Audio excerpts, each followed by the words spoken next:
and actually they don't have a representative from their ward, they have a representative from all the wards.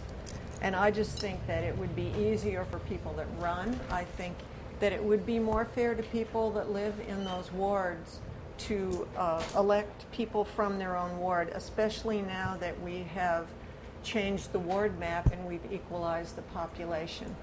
And I don't see where it's taking anything away from the citizens, because they're still going to be voting for the people that directly represent them. Ms. Reynolds.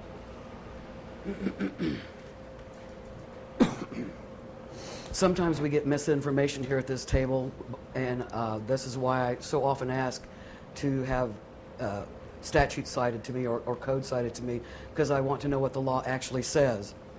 So here's what the law actually says. State Statute 1443-309, residence qualifications of aldermen in general elections. B1 says, the city council of any such city is empowered and authorized to provide by ordinance that the alderman shall only be voted upon by qualified voters of the ward from which the person is a candidate. So, contrary to what my colleague would have you believe, 1443-309 actually puts that power in our hands.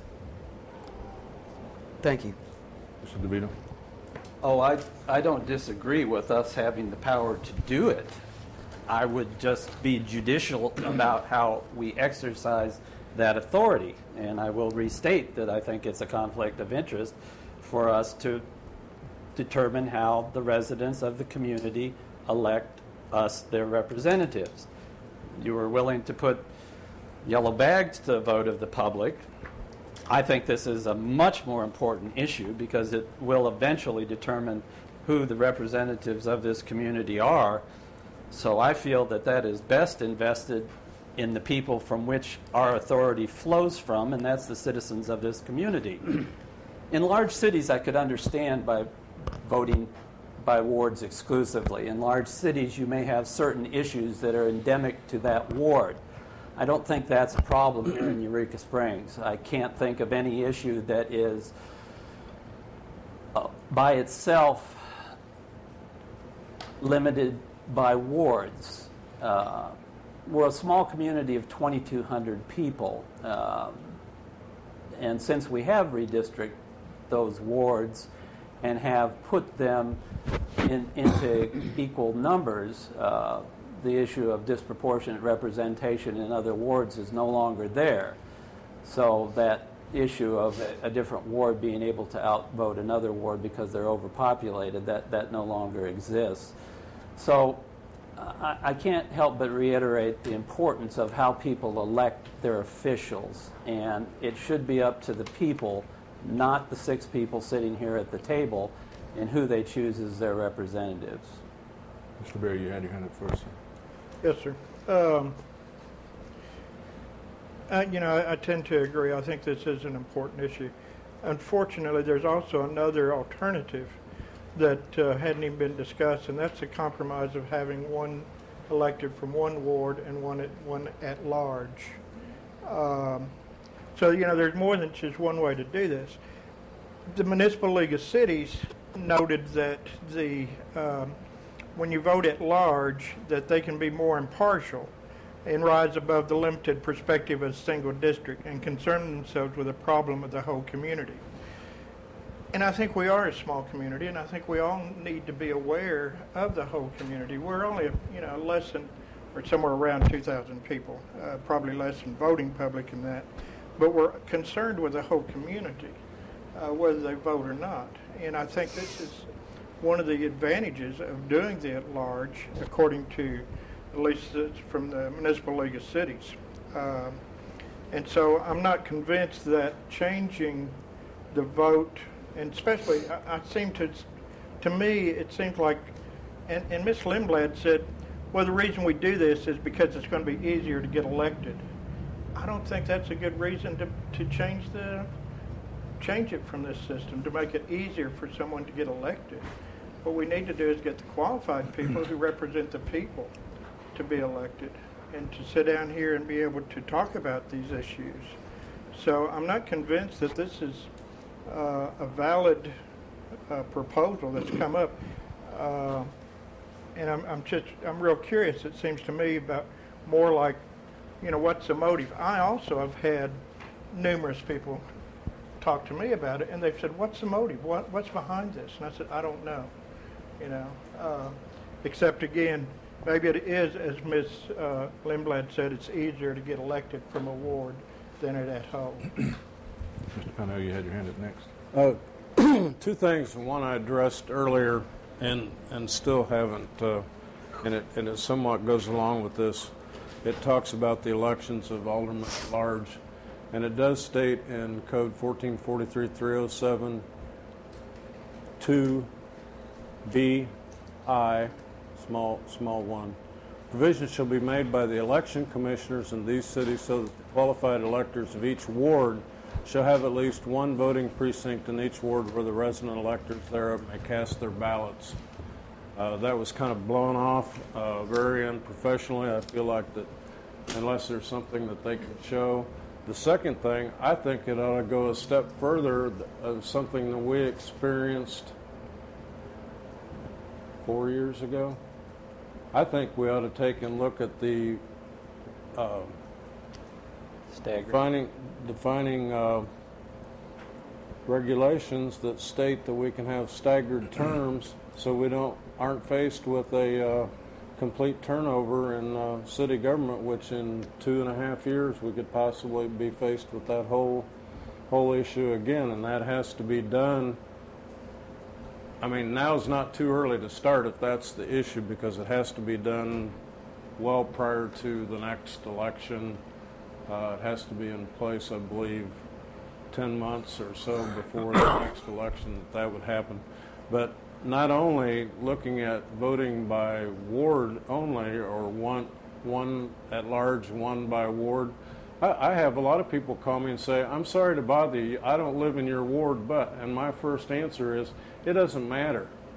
That's why I think the whole redistricting of the wards was kind of a number shuffle that, yeah, somebody's going to quote the law, sure enough, but all that did was affect who could run against whom. So what's the difference? Who's going to run and get voted against whom?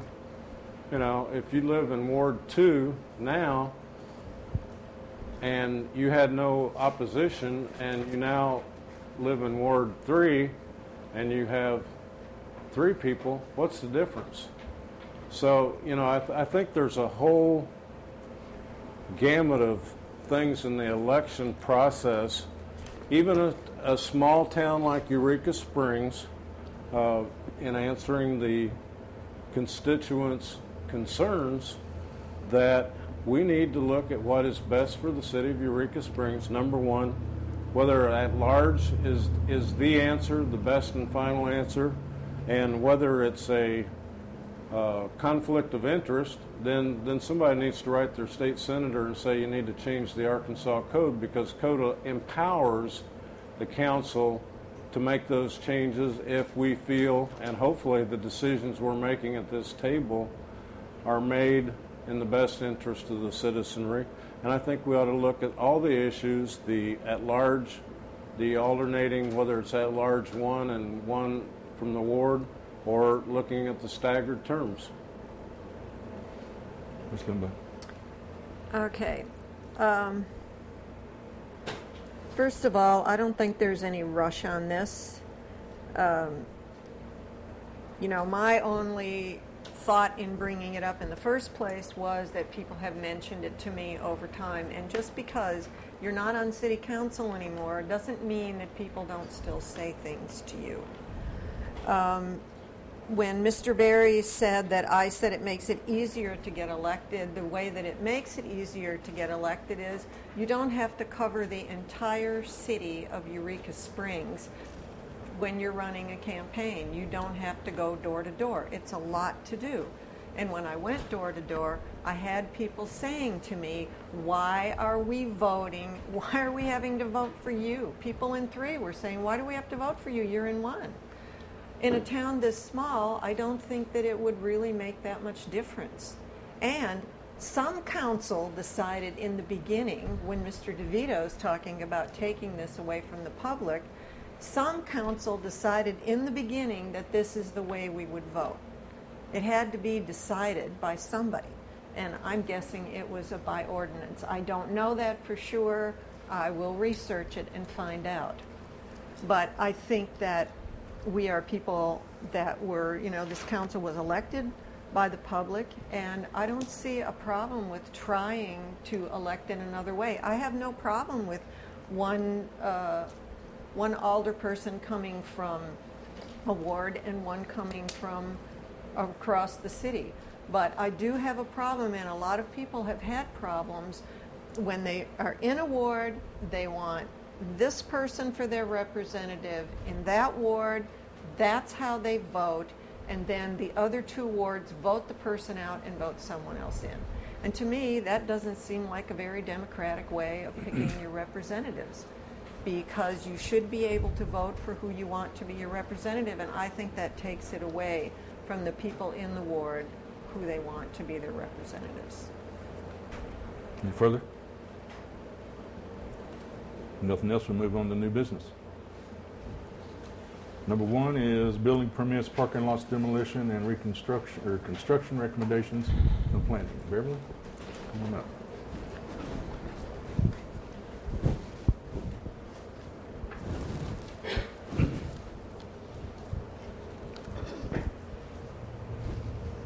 Can you bring it down a little bit?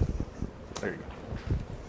I hope that y'all have this in your packets this time. It's about our code, and our code says on page 400 that the purpose of the zoning code is to protect and enhance the value and character of the area. The city mandates that all future development be subject to land usage and dimensional review by the Planning Commission and architectural review by the Historic District Commission.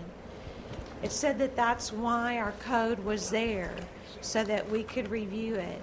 But then there's no place in the code anymore that says that anything has to go to the Planning Commission. It only says that it has to go to the Historic District Commission to get a certificate of appropriateness. So what I'm asking is that you would send this to the city attorney so that he could draft an ordinance that would say that all building permits for construction, parking lots, or demolition in commercial zones be approved by the Planning Commission. Chief Hyatt also agrees that this is a good idea, and the mayor and the building inspector have been doing this for about the past 6 months. They have been sending commercial things to the Planning Commission. We have been reviewing it. However, there is nothing in code that says they have to do this. So, if the next mayor or the next building official decides they don't want to, if it's not in code, it doesn't have to come through your Planning Commission. And I believe that that's an important process and why we were put there, to watch things before they're built and to look at the plans. Any questions? Ms. Mellon? I don't know if this is pertinent or not, but I was wondering if all this would entail seeing surveys for each particular piece of property for any construction that would want to happen, so that you could know what the setback should be, what easements there were, different things like that. Is that something that... Surveys are required if they're asking for a variance. A survey is required. But if they're not asking for a variance, a plot plan is required. These things are actually in code under a building permit. That's exactly what your code says now. We're just asking that it come to planning if it's a building permit for construction, parking lots, or demolition in commercial zones. If you want to put a survey on there, that's asking them to do a little bit more than is required to get a building permit, but that wouldn't hurt my feelings. I'm just asking you to make it mandatory that they do come to planning. Ms. Balance, go ahead. You. So, I may just I may just not understand, or I may have not heard. You're wanting this only for commercial properties? At this point, yes. Is there a reason for that? The reason for that is because the Planning Commission has never had the authority and never had the law on its side to make everything come to us. We don't know how many we're going to have, how inundated we're going to be. We want to start here, and then next year, after we get going with this for a while, if we feel like we can take on more, then we'll come back and ask for more. But we didn't want, as a matter of fact, at the end of this, I even put on there, that if the Planning Commission is unable to meet because of a lack of a quorum, that this not hold it up and you allow the mayor to sign off on this, because we've had a few times in the past that we've not been able to meet because we didn't have a quorum. And I didn't want everything backlogged, and I don't know.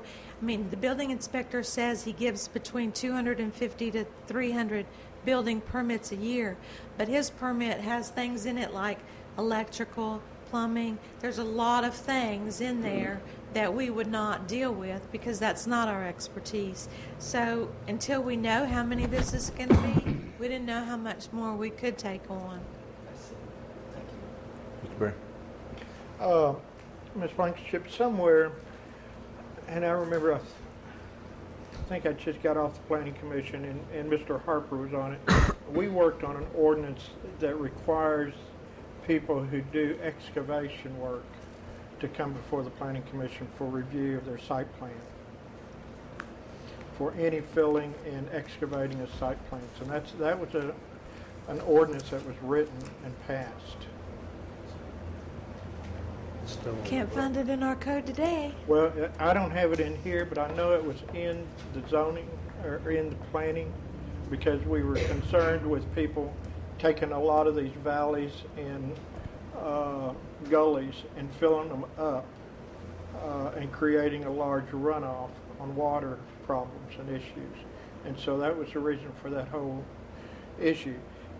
They were to come before the Planning Commission for their review at that time. Also, just for your own information, surveys are required for commercial buildings as far as building permits go, because you have to note the setbacks on as required by the building codes. Before somebody can build and get a building permit, they have to submit a site plan that shows the legal survey showing the setbacks of the building to make sure that the building's not encroaching upon the setbacks.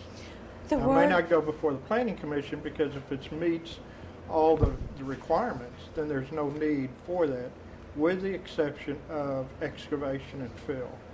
Then it would have to go before the Planning Commission. I used the exact words that are in your code for a building permit, and it says a plot plan, and it shows, and it says those exact things. They could use a survey, I'm sure, or a plot plan, but it does not say they have to actually bring a survey. It does, according to the International Building Code. Oh, okay. Which is adopted by reference into the building code. So you might as well just add that on here. That'd be better. I mean, it's part of the requirements for as far as building codes are go. And if you would like to add excavation, It should be already an ordinance. I'm sure it's an ordinance. A lot of our stuff has not been, I forgot what the word is. codified. Codified. Yeah. So it's out there. Mr. Penna. I think it was another one of those chapters that got deleted just like subdivisions did. There was, Ms. Blankenship, I'm not sure, that we used, and I can't give you the reference right offhand, and again, whether it's state code or our code, because we got into it with the new high school, the Plainer Hill parking lot, the parking lots down here for the hotels. There is a desperate need for planning review for those things because and I believe the verbiage was that directly affect the city infrastructure.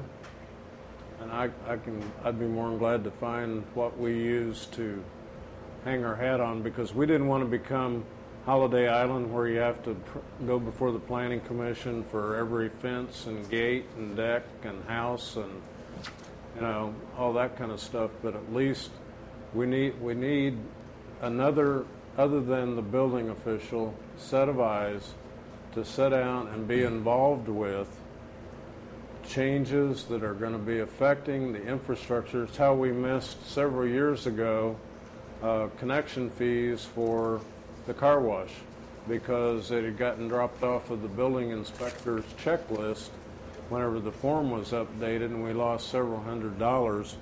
And it was brought up by a member of another commission that had that checklist been in being, going before planning, board of zoning adjustments, whatever the case might be, that those issues would have been covered to ensure that, oh, by the way, we need to bring the, you know, there was mentioned earlier that we're already on the second reading for another ordinance, and as the police chief even read it, we were developing a checklist that had all those pertinent officials whenever it affected city infrastructure and possible international building code, fire and safety regulations or whatever, review those things. And I think that the Planning Commission is the point where that ought to culminate and be passed out from there. So I applaud whatever efforts, and I'll be more than glad to provide any detrimental assistance that I possibly can to help you out.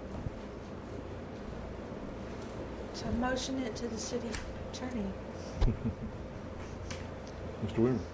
Before you send it, if you decide you're sending it to me, you might want to consider what Jim Von Tunglen came to the city attorneys a couple of years ago and said that since she doesn't know the scope of what this may entail, he made a suggestion that there either be a restriction on a dollar amount or a size limitation so that you don't send the tiny projects and overwhelm your planning commission. But I don't know, maybe in this town we don't have enough, Ours but is not you like should that. really have a consideration. I did talk to the building official, and if it's a small size, they do not have to get a building permit. I think it's if it's less than 25%. I think it's less than. If it's less than 25% of their overall square footage, they are not required to get a building permit, and so it's the building permit that's going to be our catalyst to see these things. Any further? Ms. Blankenship? Okay. Nothing else? You got one more coming up. Yeah. Number 2 on new business is removing the word weekly from dwelling units. Motion to discuss. So moved. Second. Made and seconded. So can I back up to number 1? Are we going to send it to the city attorney?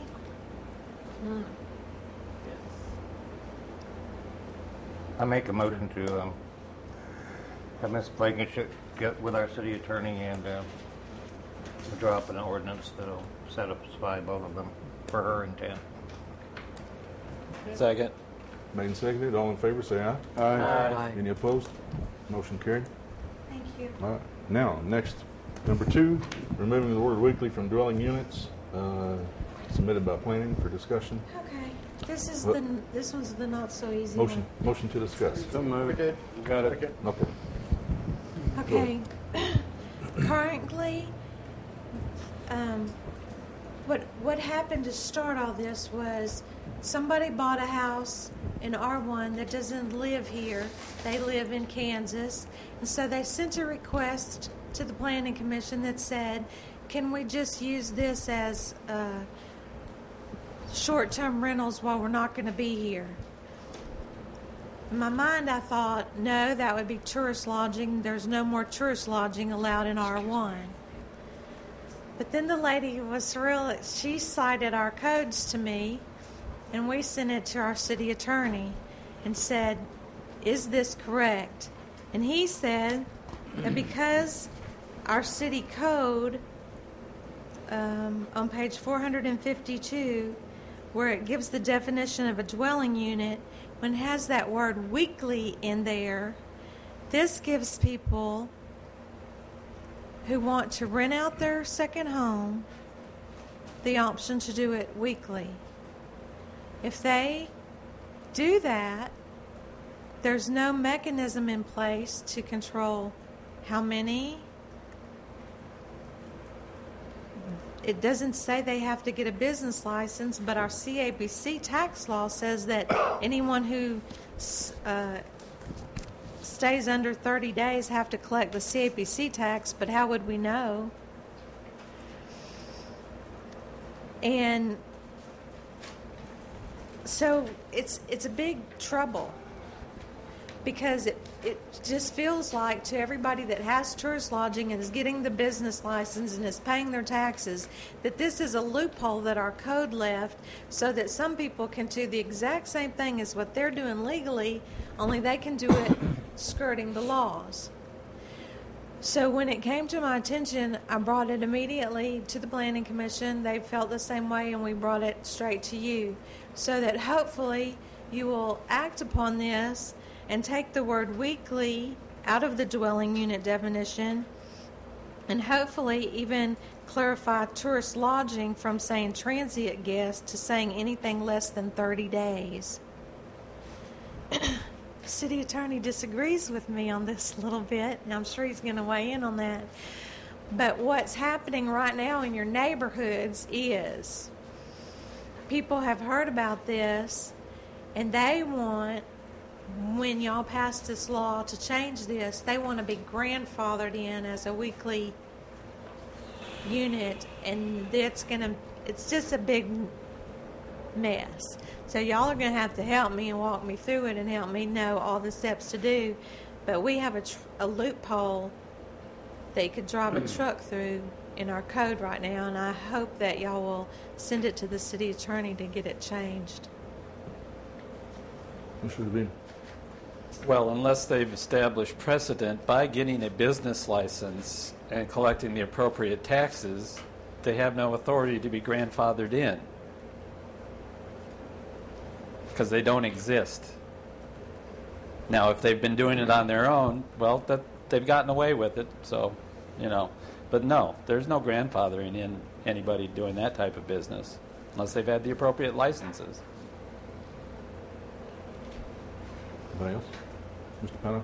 What kind of, other than the lack of control comparing a weekly lodging licensed versus an unlicensed, have there been any complaints from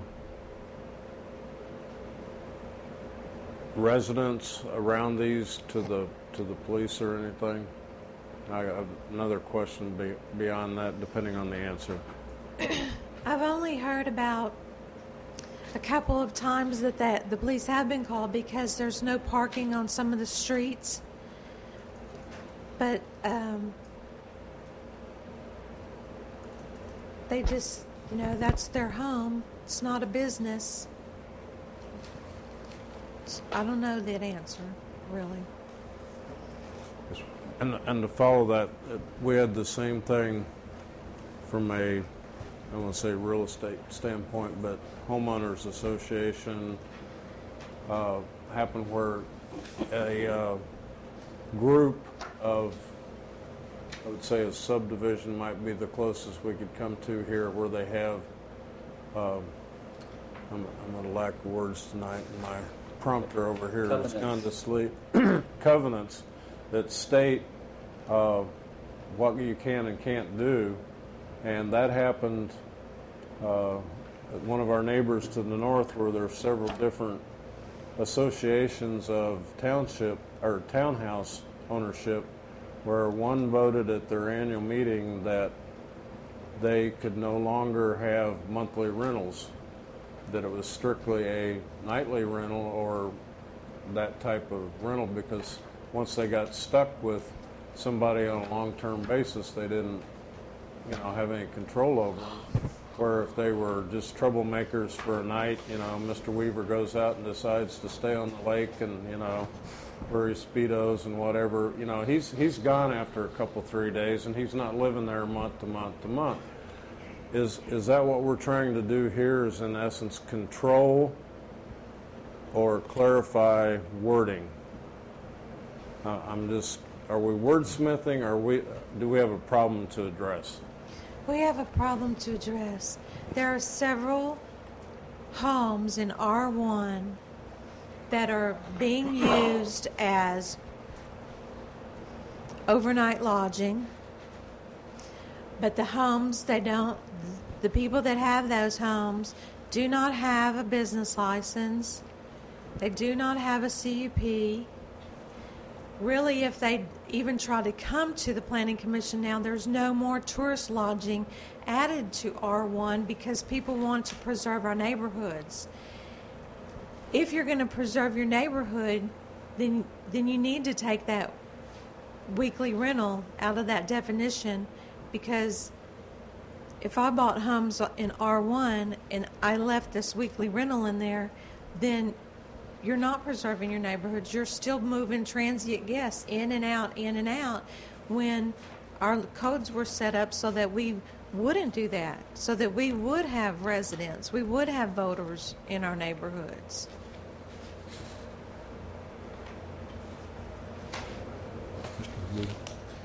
I would move to instruct the city attorney to get with the planning commission chair and redefine the ordinance, eliminating weekly rentals from the appropriate section. Second. Any further discussion? All in favor, say aye. Aye. Any opposed? No. Thank you. Did I have one? Oop. Move to take a 10-minute recess. Second. All in favor? Aye. Any opposed? 10 minutes. 7:40. Was the second? Ken?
Council will be back in session.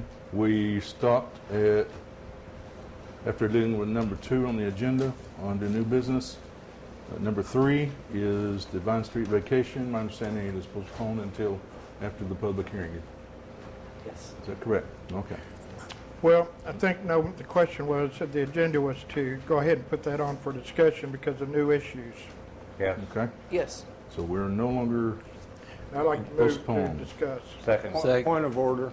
yes, sir. We just got that information as we were sitting here at the table. How can we discuss it? I'm sorry. Another point of order.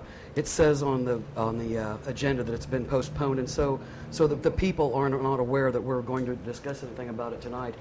And Point so of that's order, really we not have fair already to approved it them. on the agenda. Okay, we'll deal with the first point of order. Mr. Pownell, would you restate your point of order, sir? My concern is, as has been brought up at this table many times, of having any action, even discussion, on items that are given to us at the table or within a couple hours beforehand. And I think it's unfair even to have a reasonable discussion to be able to look at these papers that we were just handed at 6 o'clock. Ms. Balance, yours was the second point of order. Well, I agree with my colleague's point of order, and my point of order is that it is on the agenda that it's postponed. And so that does not give the public reasonable notice that it's going to be discussed. Okay. Mr. DeVito, your point of order. Or you didn't have a point of order. This is very unfair to the people who have sat here for 2 hours, aware that we changed the agenda to put this on there. If these concerns, they should have been stated initially 2 hours ago. We have 2 attorneys here who are very learned with the information they can present to us. I think we ought to show them the least amount of decorum and allow them to speak and address the issue. They can probably answer any question we have. Mr. Berry. Questions? Well, we made you had one, too. the motion to put it on the agenda, change the agenda, and have it noted on the agenda. It's for discussion. I think this is a situation where we need to know what the information is, rather than wait 2 weeks so we can then decide. We need to hear what the information is. Mr. There's Weaver? some new reasoning why there may not need to be a public hearing. Mr. Weaver, protocol? When earlier they amended their agenda, they said they were amending it to add this discussion. I think that at this point it's added. Okay. Then apparently it is open for discussion. Or motion to discuss. Let's put it that way. Do I hear a motion? Yeah. Motion He to had a discuss? motion. Okay. I seconded You it. second it? Okay. Floor is open. Well, I would like to have Ms. Kendrick present her the information about why it does not need to go before a public hearing. Ms. Kendrick, step up. I included in your package on Friday a statute. There are 2 different ways this street can be vacated. And Cornerstone was proceeding under one statute that required a hearing, public notice, all sorts of things like that. This other statute allows the council to proceed on its own initiative to vacate the property, and I am asking that you proceed under that statute. It does not require public notice or hearings, and the Arkansas Supreme Court has so decided. Mr. Levine? I would ask Mr. Bishop to address council if there has been an agreement with councils. As you all may, I'm Matt Bishop. I represent Cornerstone. As you may recall, I was here 2 weeks ago, set a date. Ms. Kendrick's correct. Cornerstone was proceeding under one provision. There has actually been a public hearing of this at Parks and Recreation. There was only one comment against it. What Cornerstone was trying to do, Cornerstone was simply vacating the part of the area that on the Cornerstone inherited this property through foreclosure, and it was only vacating that part of the area of the building that had gone in there. All the landowners around there have since agreed to simply vacating. All the people who would use or potentially use the property as a road have agreed to simply vacate. Cornerstone has the whole street. Cornerstone has no objection to this. And I would agree with Ms. Kendrick. Council can proceed under the statute she is proceeding under and resolve this evening. Vine Street ends effectively in a cliff. Cornerstone owns the west side. Mr. Hill owns effectively the east side, and the two parties to the south who access the property via Vine Street are all in agreement with the proposal by Ms. Kendrick. Thank you. Further by the council? Bruce, come on. I didn't know you were a citizen. I thought you were parking. Hi, my name is Bruce Levine. I live at 41 Alexander, and my property borders Vine Street.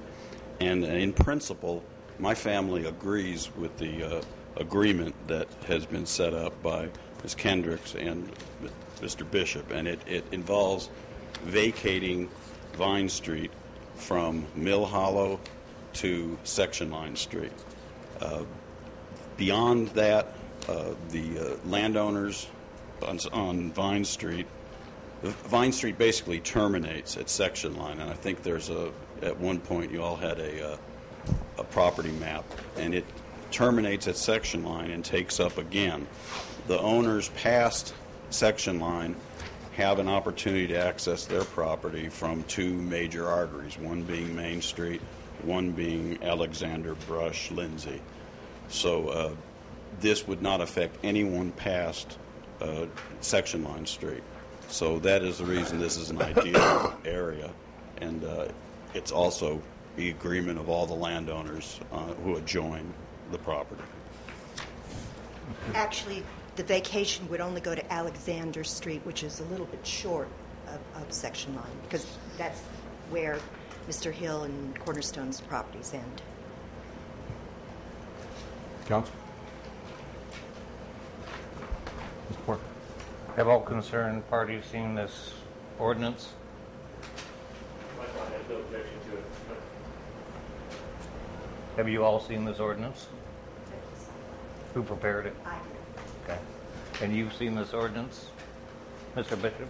What's that? You've seen this ordinance? Yes, I have, and I have no objection. Cornerstone has no objection to it. Good. Mr. Raphael? I'd make a motion to assign this number and Point of order. It's a point of order, sir. It was only for discussion that it was allowed back on the agenda for tonight's meeting.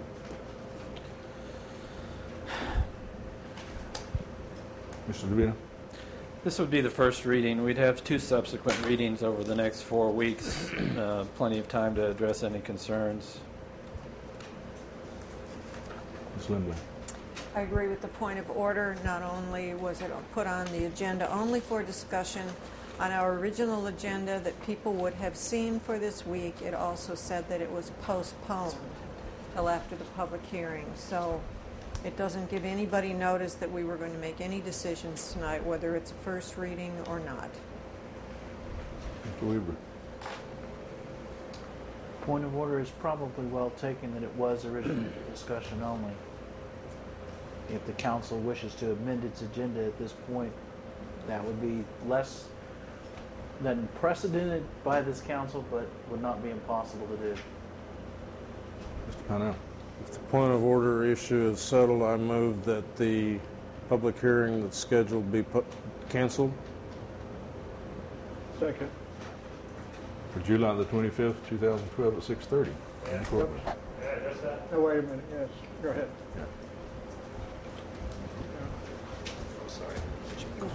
The public meeting scheduled to address Cornerstone's proposal simply to do the building. This is a different proposal. If you all, this is a proposal to vacate the whole street. Cornerstone has no objection to that, but we would like to continue our proceedings simply to vacate the area where the building sits. So I would ask that that the 23rd not be, or 25th, is it? Not be. I vacated. withdraw my second. What was the motion again, please? Cancel the public hearing on the 25th. I'll second that. Mr. Weaver? I would suggest that you not do what you're getting ready to do, because he's correct. His proposal is a separate from what is proposed. This council has no authority to enforce any kind of agreement between these outside parties. And what you're doing is now making a choice to favor one side's proposal over another by ending what you've already agreed to do based on one proposal.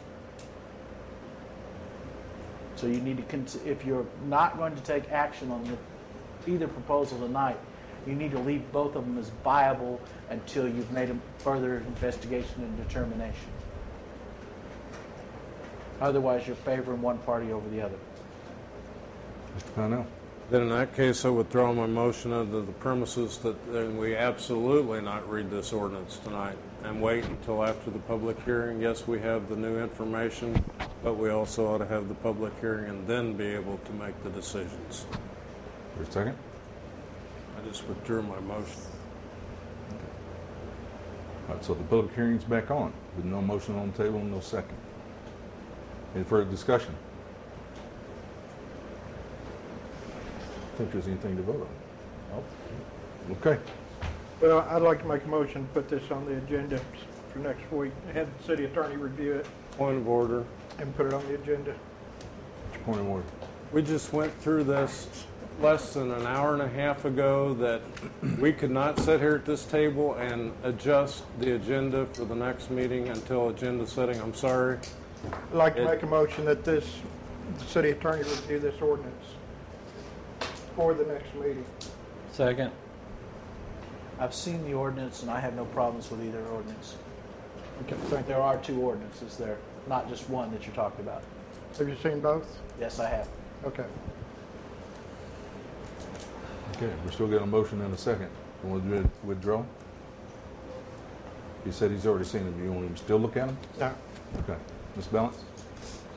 I would like to be on record again as saying I am not in favor of vacating the people's property for individuals or individuals. I'm not in favor of vacating the city's property. The city's property belongs to the citizens. It should belong to the citizens in perpetuity. If we keep piecemealing it off, we're going to end up with nothing. And it looks like we're heading that way, and it looks like there's no one who's protecting the citizens against this city being piecemealed off willy-nilly. And I'm not in favor of that. Thank you. Okay. With the public hearing in place for July the 25th, 2012 at 6:30 in the courtroom, we will move on to number 4, yellow bags and enforcement. Move to discuss. Second. Made and seconded. Ms. Balance, go ahead. I've been in contact with some of the impromptu committee members and have not been able to get in touch with some others. So I would like to postpone this issue until our next meeting. Second. Made and seconded to postpone. All in favor, say aye. Aye. Any opposed? Okay. Thank you. Number 5 is EMS charges and fee change. I believe we have an ordinance to discuss. Motion to discuss. So moved. Second. Second. Floor is open.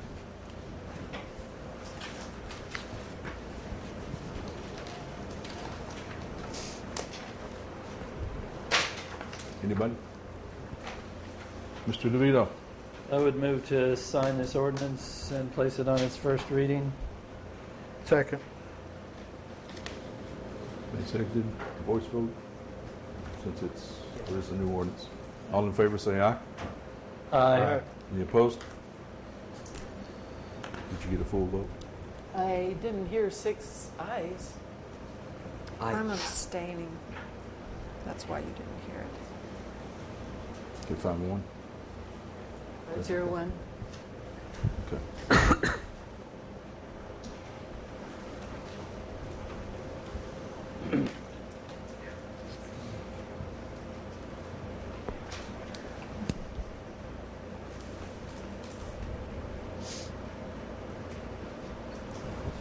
Ordinance number will be 2158.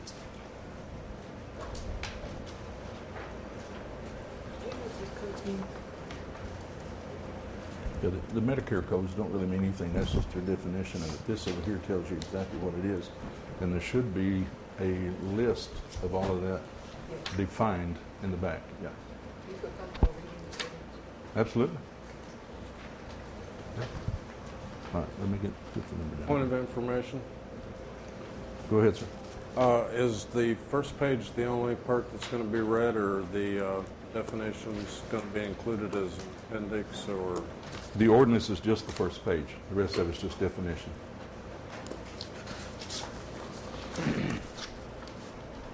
Ordinance number 2158, an ordinance amending section 2.36.09 regarding ambulance fees and related charges of the municipal code of the city of Eureka Springs, Arkansas. Whereas the city council of the city of Eureka Springs, Arkansas has determined that section 2.36.09 of the municipal code should be amended in order to regulate efficiently the charges for ambulance and related services. Now, therefore, be it ordained by the City Council of the City of Eureka Springs that Section 2.36.09 shall be amended to read, Section 2.39.09, ambulance and related services. The Fire Department Emergency Services is authorized to assess the following charges for ambulance and related services in the providing of emergency medical service to the members of the public requesting or in need of such services. Medicare Code A0425, the service is mileage and the charge will be $10. A0426, the service is advanced life support number 1, the charge will be $500. A0427, ALS 1 in emergency for ALS, it would be $600. A0428 will be basic life support, it will be a $400 charge. A0429 will be a BLS emergency, $450. A0433 ALS 2, which would be a higher service of, or higher degree of advanced life support, I'll get that out in a minute, will be $700. And A0434 will be specialty care, $800. Additional charges, motor vehicle crash will be $200. Out of area resident will be $200. No treat transport is $200. Cardiac arrest, no transport, $700. Waiting time every half hour, every half hour would be $50. Extraction will be $200. All Eureka Springs EMS accounts paid in full within 30 days of initial statement date